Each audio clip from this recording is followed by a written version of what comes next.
Good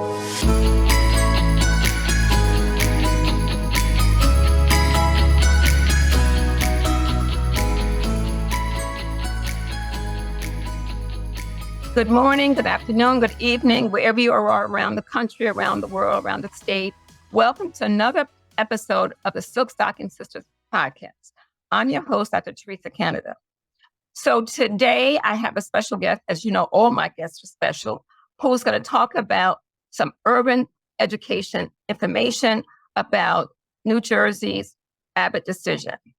And we'll talk more about that, but let me tell you a little bit about my guest. My guest is Jacqueline Jones, is the former president and CEO of the Foundation for Child Development. She has been a policymaker, researcher, and educator.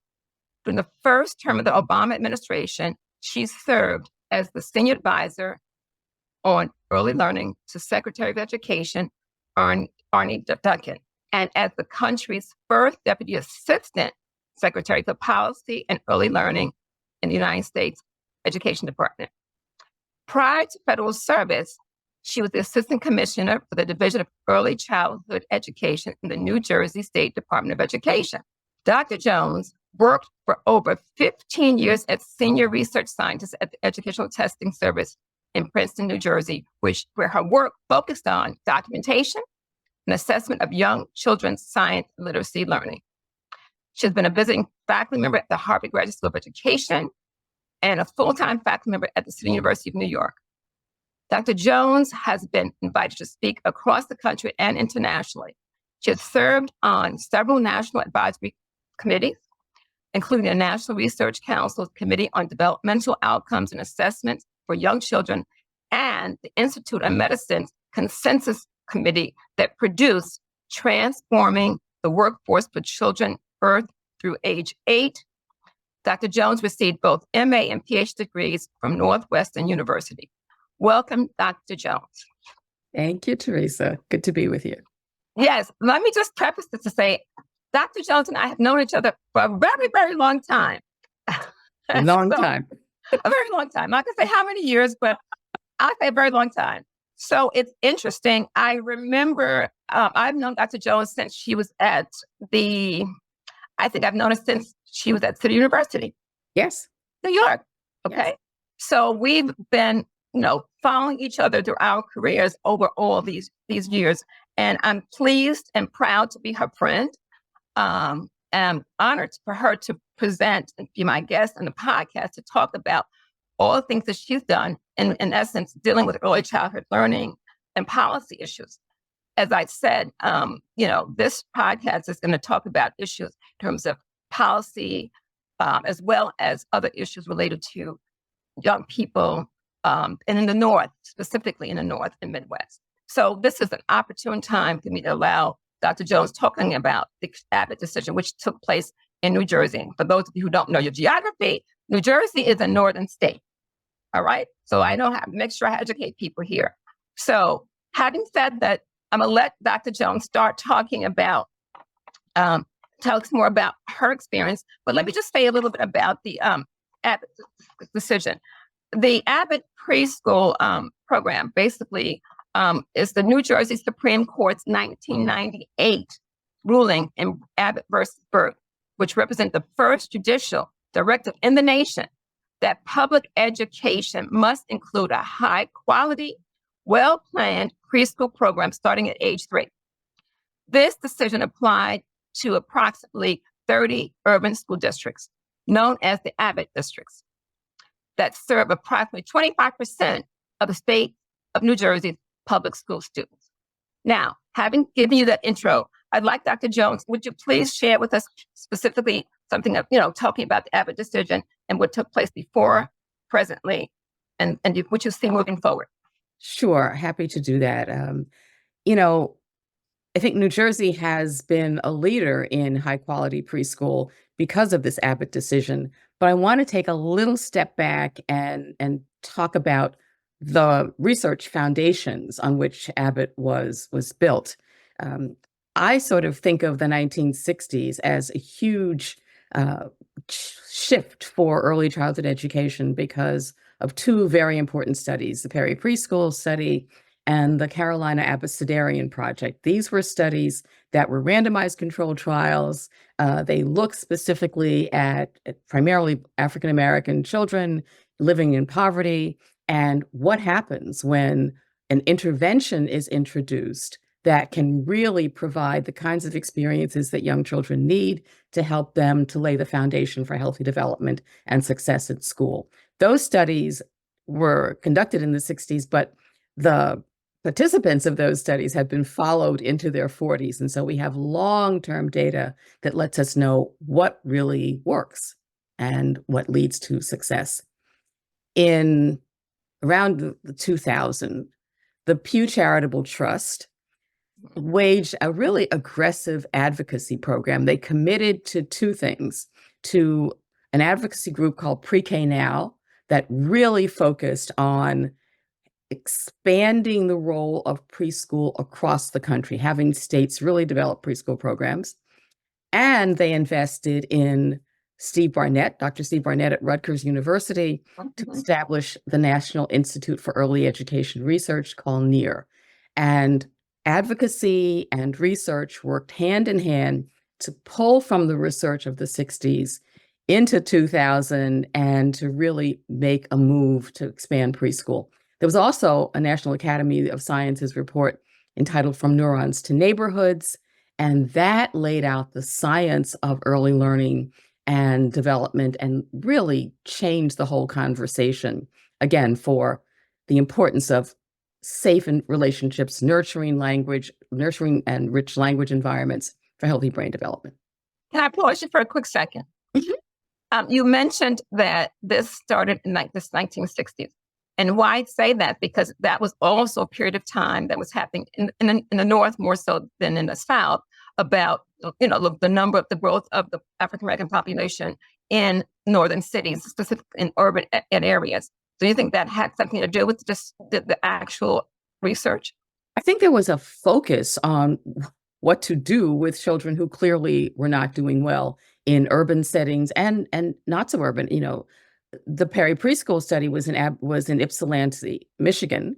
The Abecedarian program was in North Carolina. So they were I think they were seeing this large increase in kids trying to figure out what to do. And there was a lot of naivete, Teresa. It was, the notion of what to do with kids in poverty. First, we were suddenly realizing that, oh my God, some people are in poverty, like we didn't know before. Right. And then what do we do? I think there was a notion that, frankly, there was something wrong with these children. And we had to figure out some way to intervene to do something. But there wasn't, as we have now, this sense of children bringing with them a rich culture and heritage. No. That was not the goal. That was not what was happening. It was, there's something wrong. What can we do to help? And there were some wonderful findings, and we know a lot from that. But I think we have to get our head around where people were coming from at that. The perception at that point. And remember, Head Start started in the 1960s. So, and there was this notion with Head Start, and I'll talk about that later, that 6 weeks of Head Start would fix it. Everything would be fine. So we've learned a lot from that. So as Teresa mentioned, in the Abbott decision was really extraordinary for New Jersey. So the good people of New Jersey did not wake up one day and say, let's spend a lot of money on preschool. The Abbott decision came from a class action suit. 31 of the poorest districts sued, indicating that they were not getting appropriate funding to provide a sound and an equitable education, a sound and thorough education for their residents. And the court said yes. After many visits back to court, right, we found ourselves with this mandate for high quality preschool education. And I wanted to go back to the research because one of the things about this program called Abbott was that it was so grounded in the research of what we knew.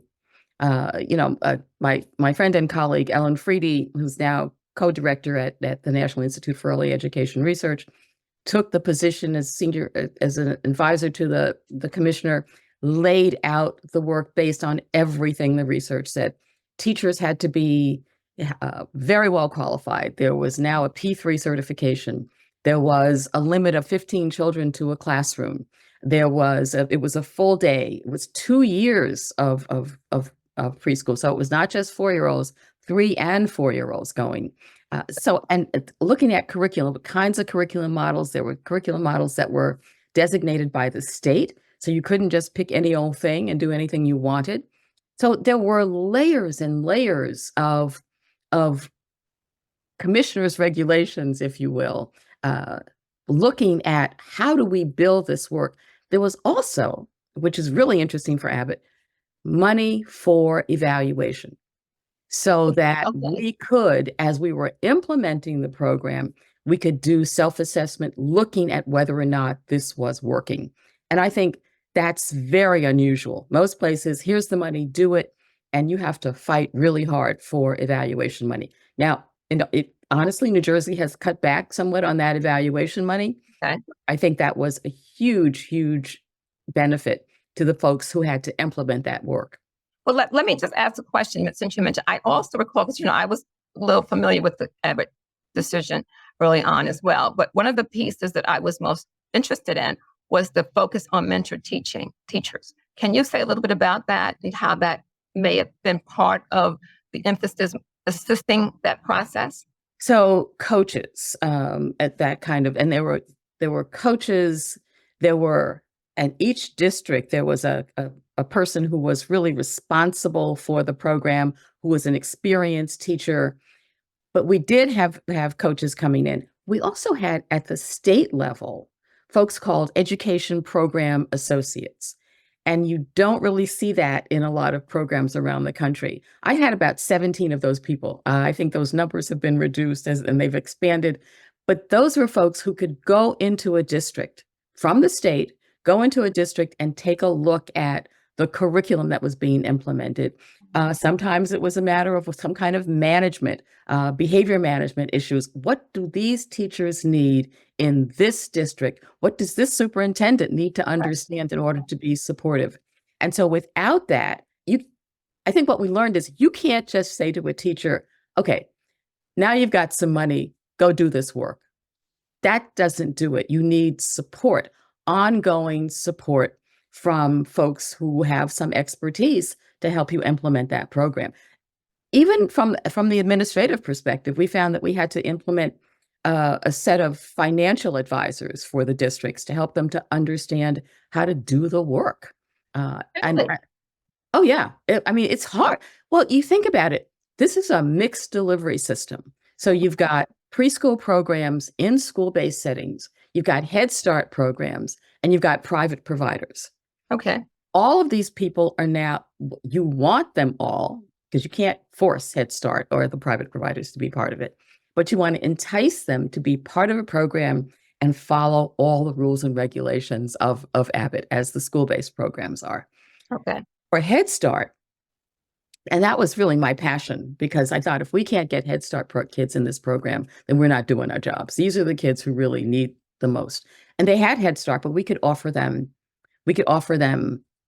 more money, better resources. The teachers had to have a BA, as did teachers in the school-based settings. But as I talked to Head Start directors, it wasn't an easy sell, Teresa. They didn't just say, oh yeah, let's be part of it, because they had federal regulations. They had state regulations. They were going to have 2 audits, audited by the feds, audited by the state. And just because you passed one audit didn't mean you were going to pass the other. Okay. It was just, the administrative burden was huge.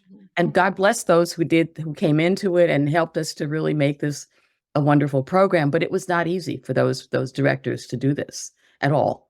So I think that also speaks to the way early childhood funding has been organized at the federal level. So you have a good deal of funding, like for K-12, for example. Okay. About 10% of K-12's funding comes from the federal government. Okay. That is not the case with early childhood. You have a good deal of that, a higher percentage of that funding coming from the feds. You have the Child Care Development Block Grant, right, to states, and really goes from from birth to 13. You have Head Start, which the money goes directly to community providers. So the state doesn't have a hand in those Head Start funds. It goes from the federal government directly to those community providers. You've got Title I in districts, and that's a big pot with lots of hands in that pot, but it's to be used for preschool.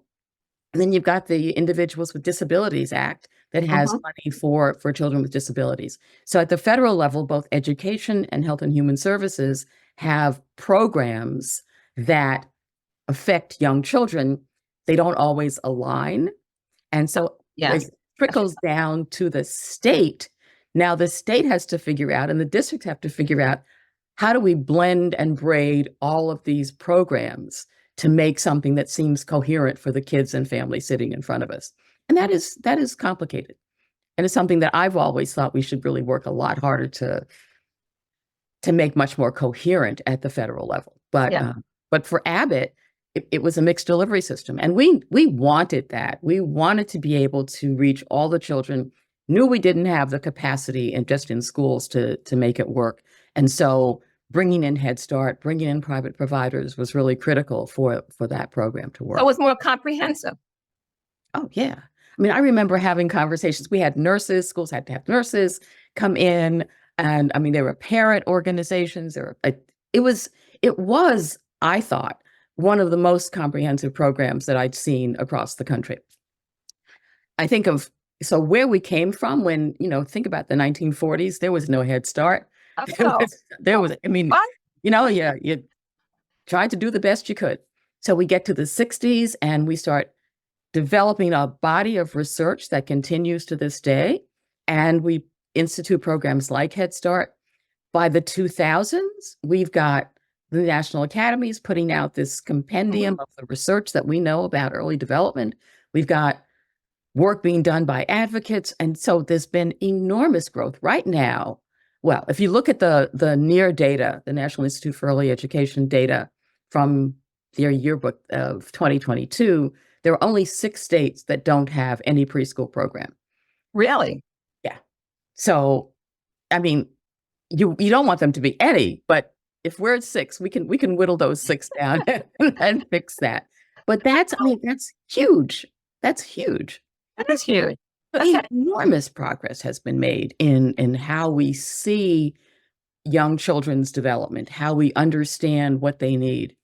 The goal is to... Let me ask a question then. See, because part of what I'm thinking, like I said, my research and things about my book, I talked about the importance of early childhood exposure and how it can impact the lives of young people moving forward. So what you're sharing now, and I'm just saying, can you say a little bit about how you think that the decision for urban schools, specifically in urban schools in New Jersey, whether or not that it has made a difference from the time it was instituted to now? So we have empirical data because we have followed those children. I think the latest data I read was in grade 10, what's happening. So you look at the children who received the intervention, look at the children who didn't, see what happens. In a lot of early childhood programs, you see what's called fade out. They make some advances, they seem better than the kids who didn't make the program, and then those advances disappear. Okay. That happens. You don't really see that happening so much in Abbott preschool programs, which I think is really interesting. So as you follow those kids, they're still doing well, they're still doing better than kids who didn't have the program. But I think when you look at what happened in school districts, it was fascinating because I came to the state ed department in 2006, stayed until 2009. And I remember having superintendents who were just like, what are you talking about? We don't have 3-year-olds in this building. What are we supposed to do with 3 and 4-year-olds? I mean, this was a huge change for them. What are we going to put them? What kind of facilities do you need? One guy said to me, they're so little. They are little. Really? I remember thinking, and the staff was fabulous because they had started to work with principals and superintendents to understand that this was important. And we were there to help. And you're not by yourself. The state instituted a year-long program for principals and superintendents. And preparation? Well, why it was while, it's while the plane was being built. I mean, Oh, we realized we were getting some serious pushback. And exactly. so how do we help them? Because it wasn't a matter of everybody wanted it to work, but how? And so, Right. how are we going to do this? And so year-long program for principals, superintendents. And we found, of course, that the people that superintendents believe most are other superintendents. True. Like, True. they don't really care what the state has to say, or some crazy researchers who don't know anything and haven't been in classrooms, I think. So if you get a few principals and superintendents who really see the work, see what it means, see how to do it, they can be your best advocates, your best folks to come in and talk to other principals. I remember talking to a superintendent of a very large school district in New Jersey. And I said, you've got Head Start programs, and we really want you to connect with those programs and get those programs in this project. And he said, why would anybody go to Head Start instead of come to the school? He knew nothing about what Head Start really was about. Right. He had some ideas he'd heard, but to sit down and say, look, you know what Head Start does? You understand that this is a really comprehensive program, that kids do well here, and we want them to do better. And so it's a matter, as I think most things are. You can have policy, but then you have to get down and dirty and build relationships. So getting the director of that Head Start program to walk over maybe 4 blocks to his office, because it was walking distance, I recall, for the two of them to sit down and have a conversation and talk about how do we work together to do what's in the best interest of kids. Right. He was just, and he became a huge advocate for Head Start. But in his mind, it was, why are we doing this? Why wouldn't they all come here? Not realizing that he had no space for all of them on a personal level. Exactly. But you can understand that. You can understand that, though. If it's been a long perception of what you've been doing, you figure you stick with that. Is that correct? Absolutely. And I've had to speak to other states that were thinking about having preschool programs, and many of these places did not understand why they would have a mixed delivery system. They did not trust the private providers. They did not trust Head Start, because we can do it better in the school, that kind of thing. So you have to work on that. And, I think, as we've said, the first question is, do you really have the space for all the kids you want to have in your program? Typically, it's no. And then how do you work? When I left the department in 2009, I think the most encouraging piece of data I had was that as we looked at kids' performance across school-based, Head Start, and private provider settings, there were no significant differences on major indicators of quality and major indicators of success across those 3 venues. But we worked for that. It didn't just happen. We worked. And so just as we would go into classrooms and say, at a school-based setting, look, this curriculum needs some implementation that is much closer to the way it was intended to be implemented. What you're doing is not that. We could do that in private provider settings. Yes. And that's what those education program specialists would come in and say, I know everybody's having a good time, but this is not how this program is supposed to be running. So I'm, saying this in love. We would have a self-assessment every year. Okay. Yes. So we had a formal document for the districts to look at themselves.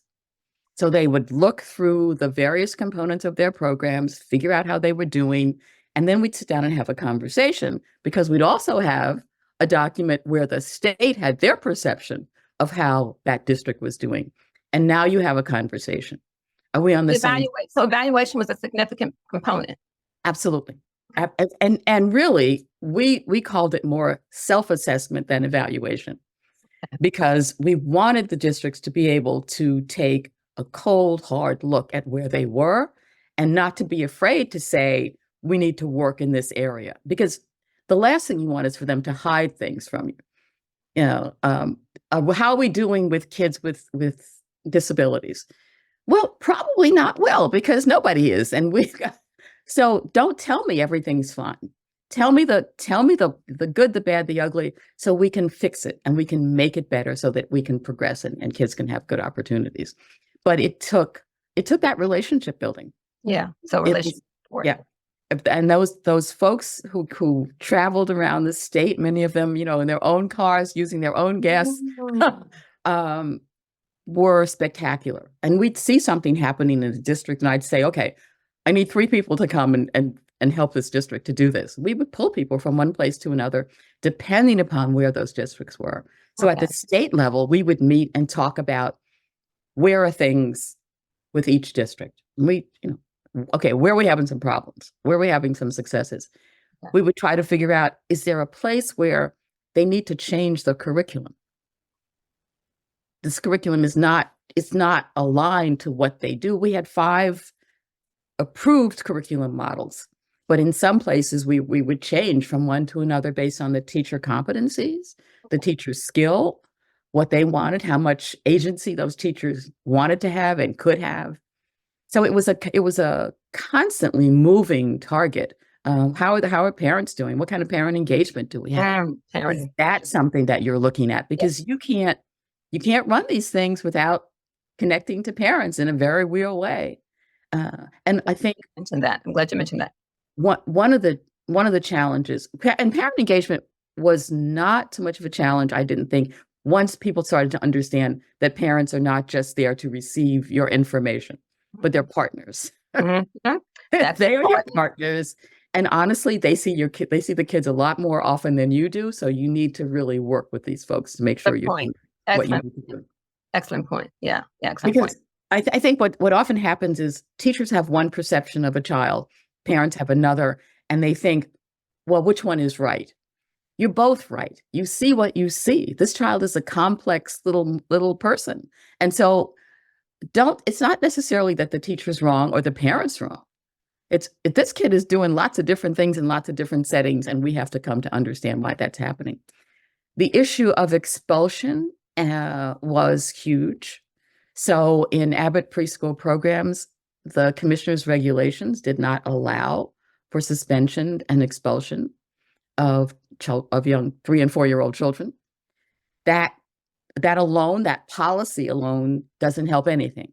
So now you have to provide teachers with the training to be able to deal with challenging behaviors.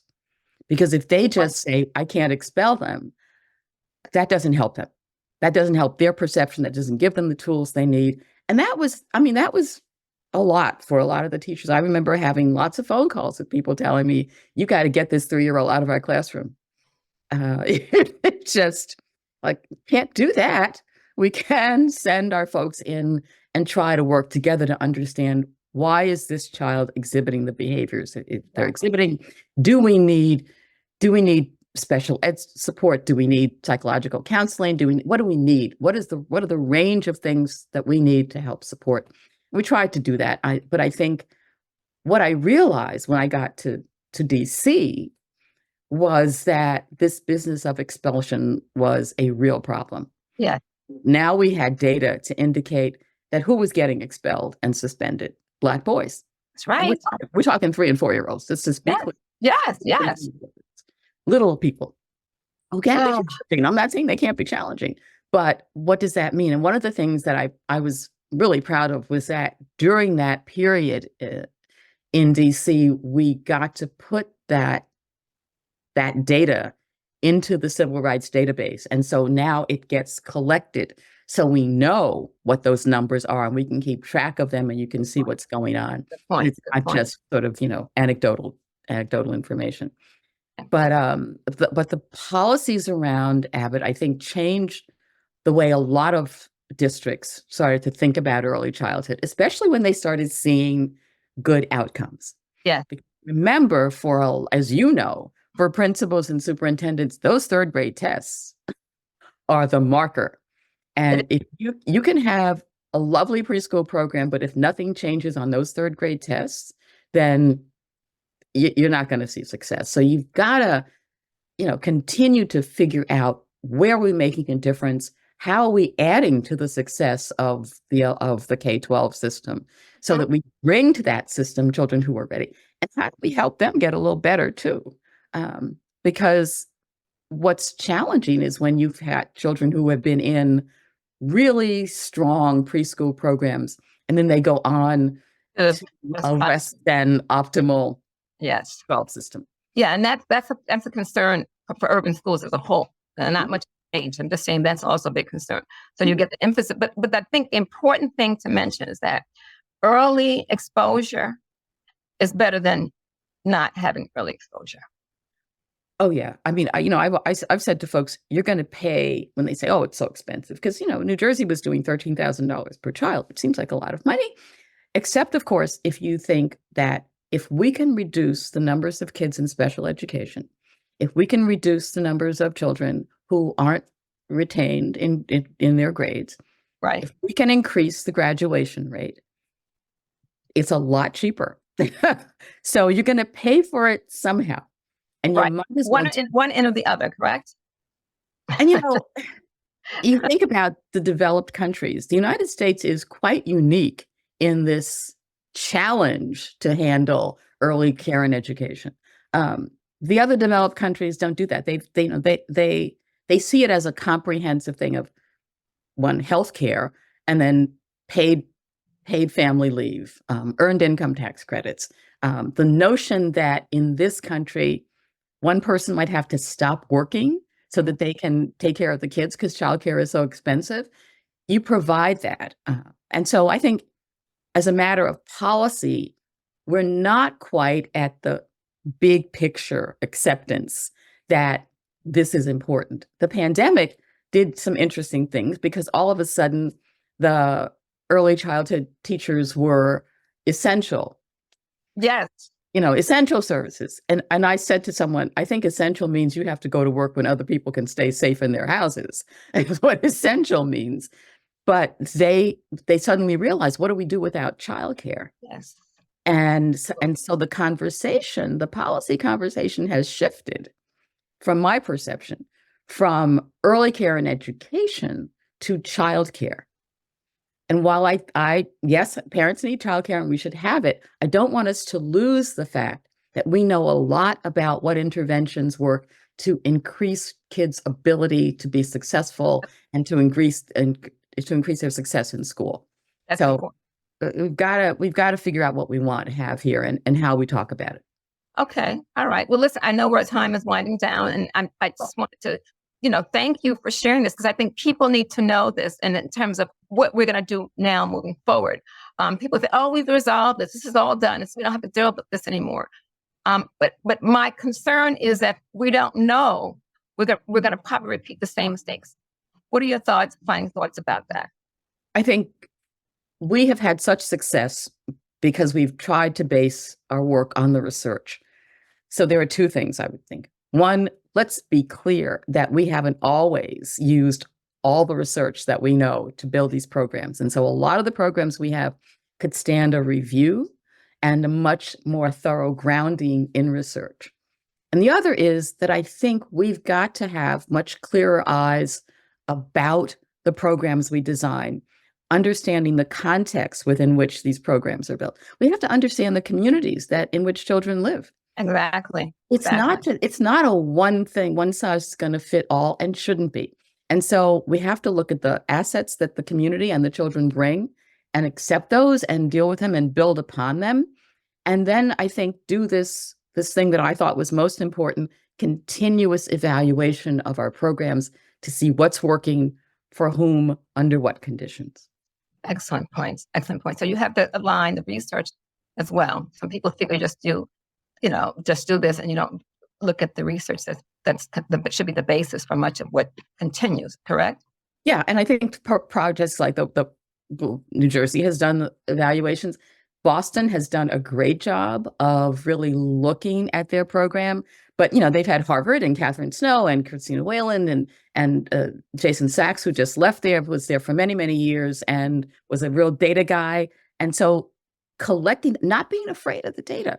Yeah. If the data says something's wrong, well, Tennessee, I don't know if you know the Tennessee study, state of Tennessee had this preschool program, and researchers, very respected researchers from Vanderbilt came in and randomized controlled trial. Let's look at the kids who get the program, look at the kids who don't, see the differences. The entire early childhood community goes completely ballistic because they find that by third grade, the kids who got the program are doing worse than the kids who didn't. Oh, This is not good news. This is not good news. And no, so, it's not. no, it's terrifying. Oh, But you God. have to face it. You have to face that and say, why do these data look Yeah, like this? exactly. Why do they look like this? Take a Right. deep breath and then say, what are the aspects of this program that we need to really fix? Because something is not working. Something is not working.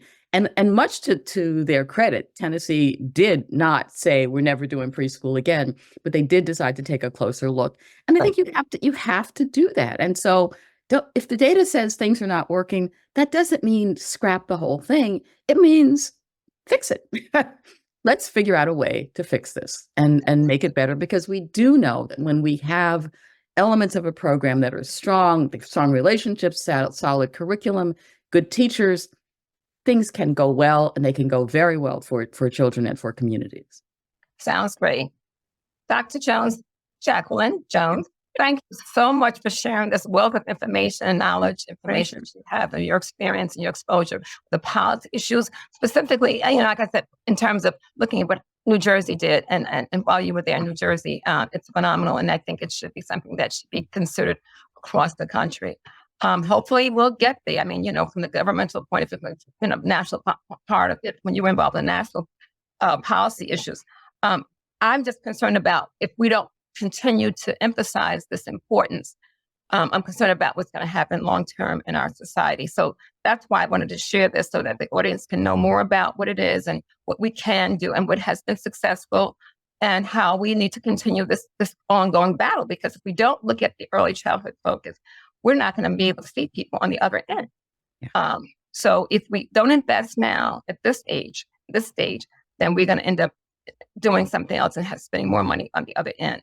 So I wanted to emphasize that to our audience. And I'm thanking you for sharing the information about the research, what has been done, what can be done, and what we should still continue to focus in on. So I want to thank you for being here and talking about it. My pleasure. So anyway, everyone, thank you again for another episode of the Silk Stocking Sisters. And again, we'll see you the next time. And have a great day, get great evening wherever you are around the world. Bye now.